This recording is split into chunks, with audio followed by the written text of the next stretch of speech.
Hi friends, welcome to Yummy Cooking. இன்னைக்கு நம்ம Yummy Cookingல rava khichdi எப்படி செய்யறதுன்னு பார்க்க போறோம். ரவா கிச்சடி இந்த மாதிரி செஞ்சீங்கன்னா ரொம்ப நேரத்துக்கு நல்லா சாஃப்டா இருக்கும். அண்ட் இதை எப்படி செய்யறதுன்னு பார்க்கறதுக்கு முன்னாடி இந்த மாதிரி நிறைய எம்மியான ரெசிபீஸ்க்கு நம்ம Yummy Cooking சேனலை சப்ஸ்கிரைப் பண்ணிக்கோங்க.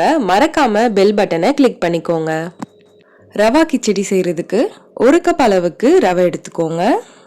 ரவையை வறுத்து எடுத்துக்கலாம்.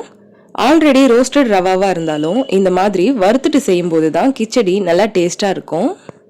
ஸ்டவ்வை லோ ஃப்ளேம்ல வச்சுட்டு ரவையை 3 நிமிஷத்துக்கு நல்லா வறுத்து எடுத்துக்கோங்க. இதோட கலர் மாறக்கூடாது. ரவை நல்லா வறுபட்டதும் ஸ்டவ்வை ஆஃப் பண்ணிட்டு இதை வேற பிளேட்டுக்கு மாற்றி வச்சிடுங்க.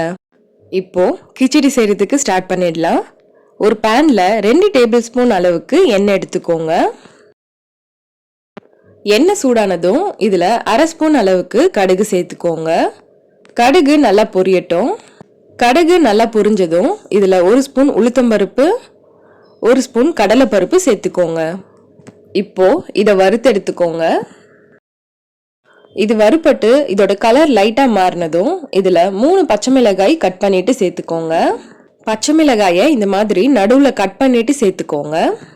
இது கூடவே ஒரு சின்ன துண்டு இஞ்சி கட் பண்ணிட்டு சேர்த்துக்கோங்க. அடுத்து இதுல ஒரு பெரிய சைஸ் வெங்காயத்தை பொடியா கட் பண்ணிட்டு சேர்த்துக்கோங்க. வெங்காயத்தை வதக்கிக்கோங்க. வெங்காயம் பாதி அளவு வதங்கினா போதும். இப்ப பாருங்க, வெங்காயம் பாதி அளவு வதங்கிடுச்சு. அடுத்து இதுல ஒரு சின்ன சைஸ் தக்காளியை கட் பண்ணிட்டு சேர்த்துக்கோங்க. இது கூடவே ஒரு கொத்து கருவேப்பிலை சேர்த்துக்கோங்க. இப்போ இதை வதக்கிக்கோங்க.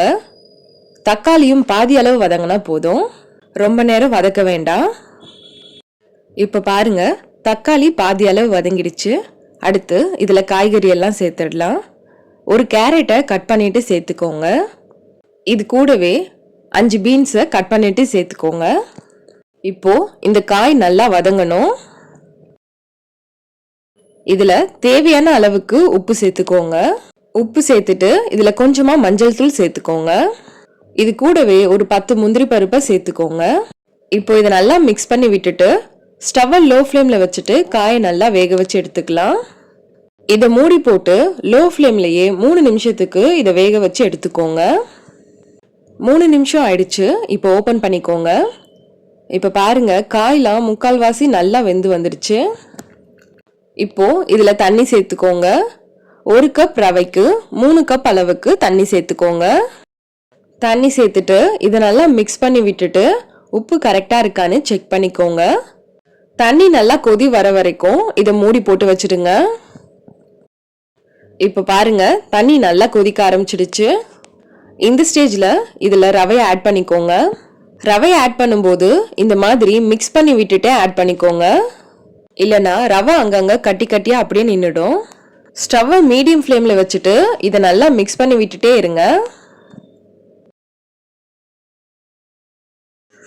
இப்ப பாருங்க, இதை நல்லா மிக்ஸ் பண்ணி விட்டாச்சு. ரவையும் முக்கால்வாசி அளவுக்கு நல்லா வெந்துடுச்சு. இப்போ இதுல 1 ஸ்பூன் அளவுக்கு நெய் சேர்த்துக்கோங்க. நெய் சேர்த்துட்டு இதை நல்லா மிக்ஸ் பண்ணி விட்டுக்கோங்க. நல்லா மிக்ஸ் பண்ணியாச்சு.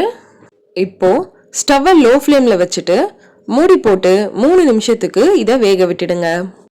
3 நிமிஷம் ஆயிடுச்சு. இப்போ ஓபன் பண்ணி பார்க்கலாம்.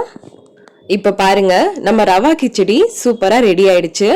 தண்ணிலாம் அதிகமா இல்லாம குழையாம நல்லா சூப்பரா ரெடி ஆயிருக்கு பாருங்க. இந்த மாதிரி நீங்க செய்யும்போது ரவா கிச்சடி ரொம்ப நேரத்துக்கு நல்லா சாஃப்டா இருக்கும். அவ்வளோதான் ஃப்ரெண்ட்ஸ், இப்போ நம்ம ரவா கிச்சடி சூப்பரா ரெடி ஆயிடுச்சு. இதே மாதிரி நீங்களும் வீட்ல ட்ரை பண்ணி பாருங்க. ரொம்ப டேஸ்டா இருக்கும். எல்லாரும் ரொம்ப விரும்பி சாப்பிடுவாங்க. ஓகே ஃப்ரெண்ட்ஸ், உங்களுக்கு இந்த ரெசிபி பிடிச்சிருந்தா நம்ம யம்மி குக்கிங் சேனலை சப்ஸ்கிரைப் பண்ணுங்க, லைக் பண்ணுங்க, ஷேர் பண்ணுங்க. அண்ட் நீங்க ட்ரை பண்ணி பார்த்துட்டு எப்படி இருந்ததுன்னு கமெண்ட் பண்ணுங்க.